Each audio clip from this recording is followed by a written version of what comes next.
효성중공업 2024년 3분기 누적 실적을 스루풋 회계로 분석한 내용을 소개하도록 하겠습니다.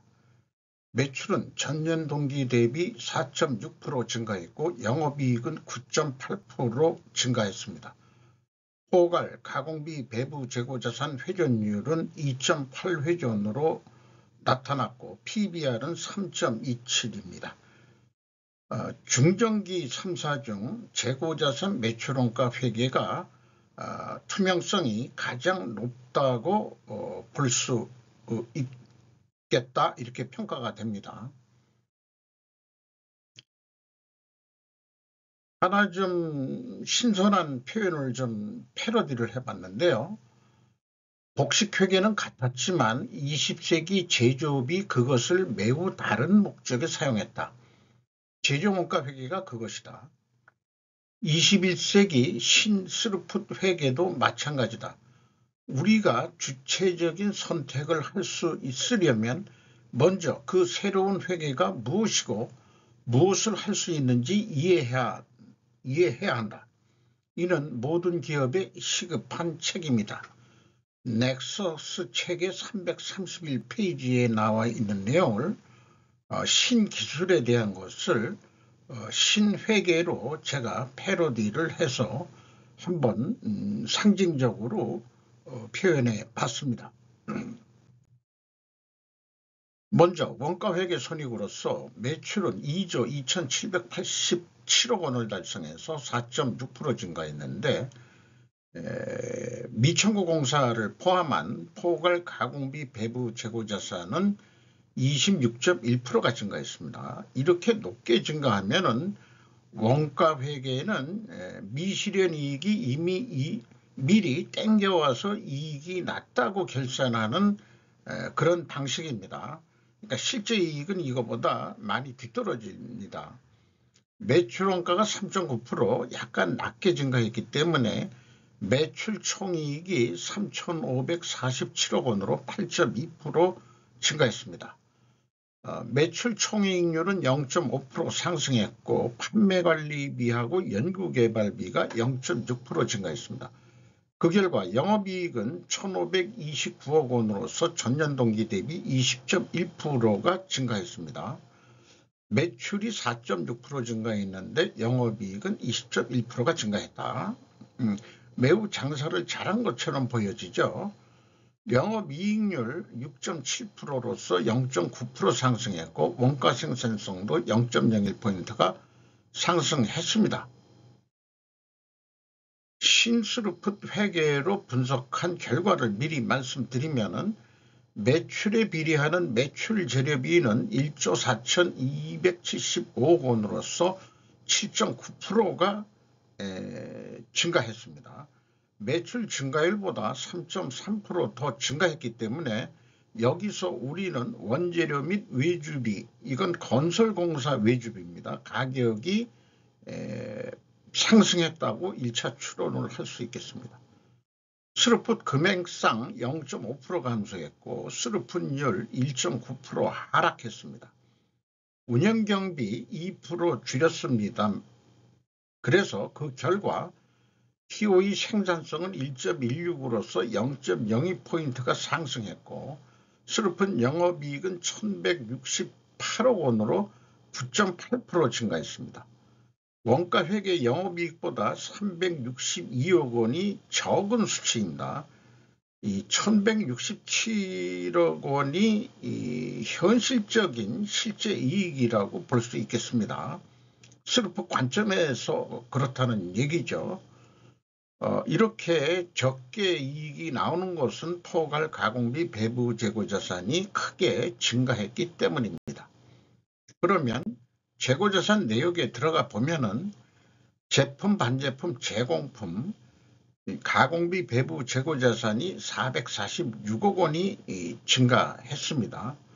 그리고 미청구공사가 955억 원이 증가했습니다.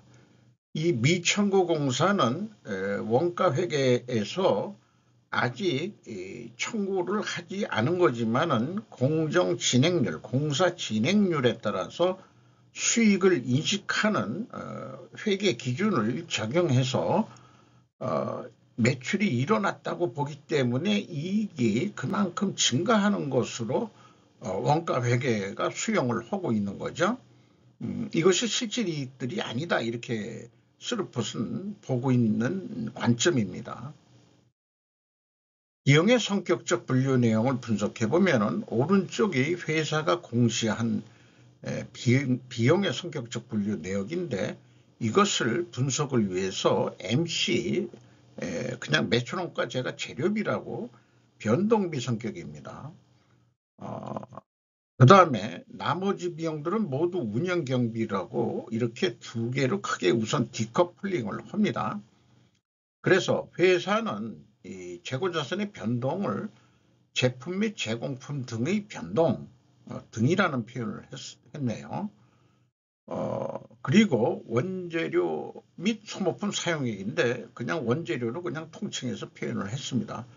그리고 외주 가공비를 그 매출에 변동하는 변동비 성격으로 인식을 했습니다. 건설 부분이 들어가면은 꽤 이 비중이 많기 때문에 건설 그 진행도에 따라서 외주 가공이 올라가는 거니까 매출에 비례하는 성격으로 인식을 했습니다.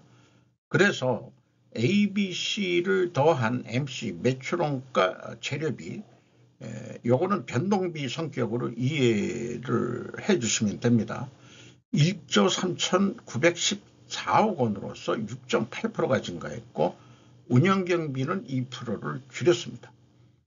이 운영경비 7,343억 원에서 판매관리비 2,017억 원을 뺀 5,326억 원이 현장에서 운영하는 가공비 및 현장 비용이 되겠습니다. 건설 부분에. 그래서 이거를 통칭 WC율, 워킹 코스트 비율이라고 봤을 때 2.7%가 내려갔어요. 상대적으로 그 투입 생산 재료 비율은 2.7%가 상승했습니다. 여기에서도 우리는 원재료 및 외주비 가격 단가가 상승했다라고 2차 추론을 해낼 수 있겠습니다. 재고자산 명세와 비성분의 재고자산의 변동 범위를 비교하면 일치를 합니다. 재고자산 변동 범위를 아주 표준적으로 가공비 배부 재고자산으로 표준적으로 잘 가져가고 있다는 얘기고요. 참고적으로 미청구공사 증가액도 했는데 갭은 그렇게 크지 않습니다. 현금식으로 위에 게 현금 흐름인데 953억 원 나갔으면 미청구공사가 953억 원 늘면 되는데 955억 원, 약 2억 원이 더 증가했는데 이것은 대손상각을 했던 것을 조금 환입을 잡았다, 이렇게 해석을 하면 될 것 같습니다.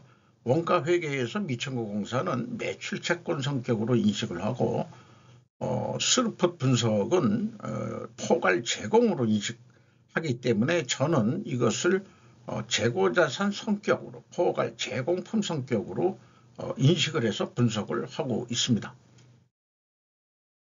TQ 총 생산 제조비용 동일한 금액의 그 차이가 나오는데 이것이 이제 미청구공사의 증감액이 되겠습니다. 또 현금 흐름표 기준으로도 일치를 합니다. 여기까지 봤을 때 효성중공업이 투명성이 높다. 재고자산 매출원가 회계 투명성이, 이렇게 볼 수 있겠습니다. 운영경비로서 인건비가 2,931억 원이 집행이 돼서 5.9% 증가했고, 직원 수는 2024년 상반기와 2023년 말로 기준을 해서 비교를 했습니다. 분기에는 공시를 안 하기 때문에 70명이 증원이 됐고 평균 임금은 1억 1,720만 원으로 3.7% 증가가 예상이 됩니다. 상승이 예상이 됩니다. 영역비가 8.3% 증가했고 수출비가 44.7%가 늘었다면 수출량이 매우 많이 늘었다. 우리 한국의 그 중전기, 변압기 등 이런 것들이 지금 미국 전력 수요 때문에 또 노후화도 많이 돼서 우리가 미국에 수출을 많이 하고 있다는 뉴스들이 계속 보도가 되고 있는 그런 상황이죠. 아주 고무적인 얘기긴 하겠습니다. 경영평가지표로서 포괄 가공비 배부 재고자산 회전율입니다. 2.8회전 내려갔습니다. 그 재고가 크게 증가했었죠. 그리고 스루프율도 1.92% 하락했어요. 이렇게 동일 방향으로 내려갔으면은 투명하게 가정을 합니다. 이자부채 레버리지율 약간 내려갔어요. 나머지는 참고해 주시고요. 그래서 두 가지 경영평가 지표가 모두 하락했기 때문에 회계 투명성 가정을 하는데 이것도 입증을 하려면 원재료 가격이 상승해야 되고 수주 판매 가격은 인하가 됐다는 거로 증명을 해 줘야 됩니다. 또한 가능할 수 있는 것은 수량으로 재고 회전율을 산출해서 하락했다는 것도 보여줘야 됩니다. 원재료 가격이 그래서 상승했느냐? 그러면은 회사는 강판과 구리 두 가지만 했습니다만은 현대 일렉트릭이나 이런 데는 약간 그 주 제품이 좀 달라서 그런지 몰라도 부품 구입비들이 더 그 비중이 많은데 어쨌든 단순 평균으로 할 수밖에 없었는데 원재료 가격이 상승한 거는 인정이 되겠어요. 그리고 제품 가격 추이에 대해서는 기재를 가격 변동 추이를 보여주기 곤란함에 따라 기재를 생략합니다. 이렇게 했는데 그 주력 제품은 변압기 등 이런 것들은 그 중량 제품, 중전기 중량 제품이거든요. 그러니까 킬로그램당 단가로 환산다 할 수 있지 않냐. 뭐 사양이 뭐 옵션이 뭐 여러 가지고 뭐 이런 얘기들 자꾸 하고 변명에 불과하고 어떤 트렌드를 보자는 거니까 물가 지수 보듯이 그 물가 지수를 하는데 가진 변명을 다 하면은 그 한국은행이나 그 정부에서 어떻게 그 이 물가를 계산할 수 있겠습니까? 발표를 해줘야지. 그래서 트렌드를 보여주면 충분하지 않느냐 이런 거가 아쉬움이 좀 남습니다. 지금까지 분석한 내용을 요약표를 만들어 보면은 1, 2차 추론이 전부 다 원재료비 외주비 가격이 상승했다라고 추론이 되고 투명하게 가정을 했는데 입증 결과는 원재료 가격이 상승해야 되고 사실 뭐 외주비 단가도 공개해 주면 참 좋은데 외주비 단가 간헐적으로 외주비 단가도 공시해 주는 기업이 없지는 않습니다. 근데 그 수주 판매 가격은 알 수가 없죠. 지금 봐서는 수주 판매 가격도 내려갔을 거라고 추정이 되죠. 스루풋이 내려갔기 때문에 그렇게 보입니다. 어쨌든 50%만 패스가 된다고 볼 수 있겠습니다. 3분기까지 매출액은 전년도 실적의 73.6% 진도율을 보이고 있는데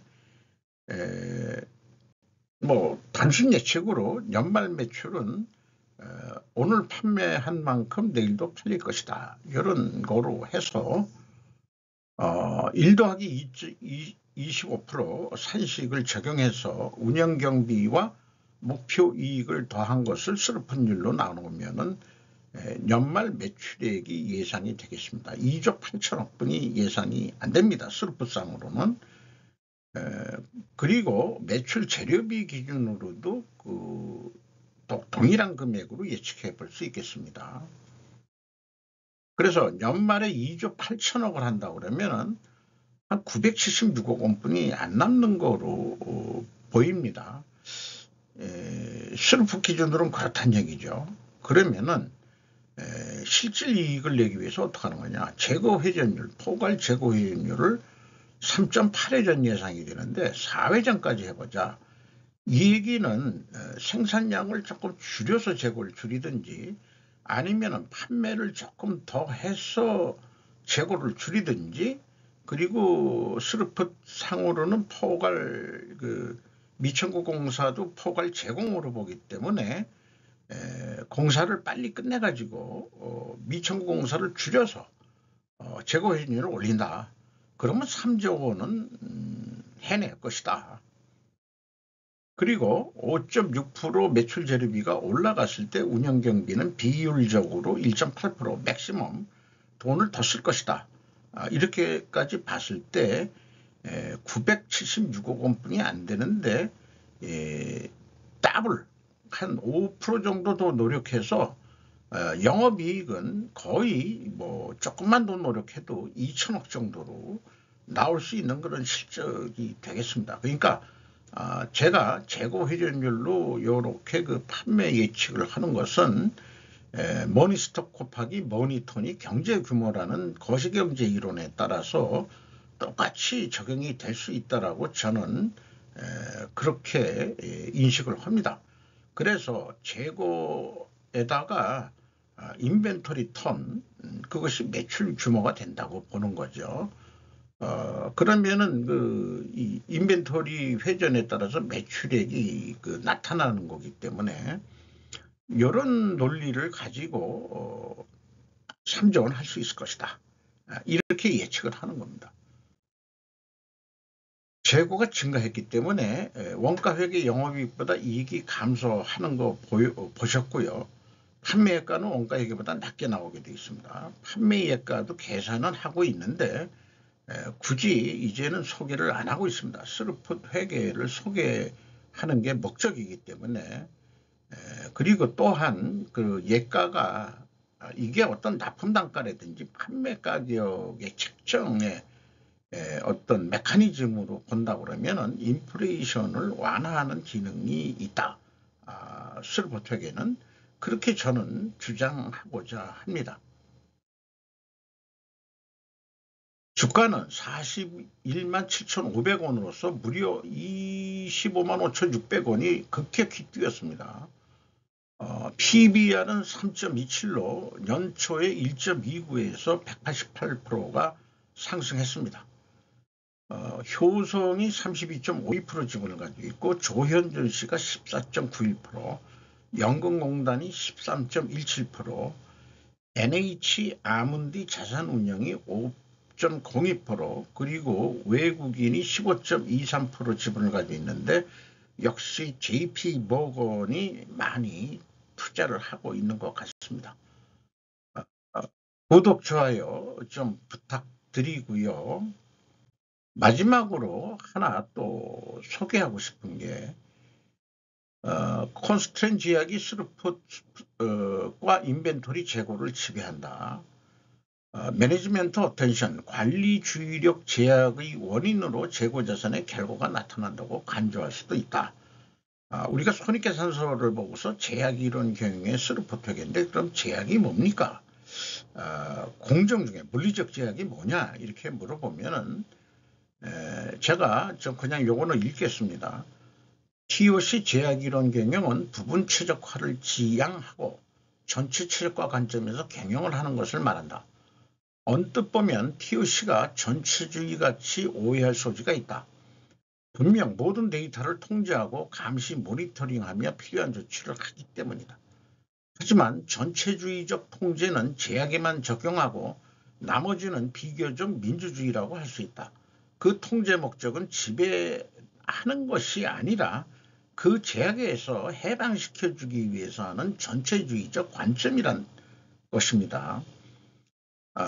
정치적 전체주의는 토탈리즘이라고 얘기하면은 영어로 제약이론 경영의 전체적 관점을 홀리스틱이라고 그렇게 되는데 영어식 의미의 차이점을 제가 학문적으로 설명할 수준은 안 되지만 개념이 약간 틀리다. 이렇게 좀 이해를 해주시면 되겠습니다. 그럼에도 불구하고 그 자유민주주의 성격은 아니다. 이게 좀 정치 용어를 빌어서 지금 소개를 하고 싶은 거죠. 기업은 자유로운 중구난방의 대화가 아닌 수직적 지시와 보고가 유통되어야만 효과적 영역을 경험할 수 있는 피라미드 조직이라는 것은 자유민주주의 정치다고 해가지고 기업도 자유민주주의로 하면은 이거는 개판 5분 전이 되는 거죠. 어떻게 보면은 그 기업 경영이란 것은 군대 경영과 마찬가지로 명령 지시와 보고가 효과적으로 그 의사소통이 되는 기업이어야 됩니다. 근데 모든 걸 그렇게 할 의무가 있는 게 아니고 전 조직원이 제약에 있는 그런 구성원들만 그렇게 해줘도 전체는 잘 풀린다 하는 개념이죠. 너무나 단순하고 쉬운 경영이 아니겠느냐 이렇게 제가 느끼기 때문에 이것을 지속적으로 분석을 해서 소개를 해드리는 거죠. 마치도록 하겠습니다.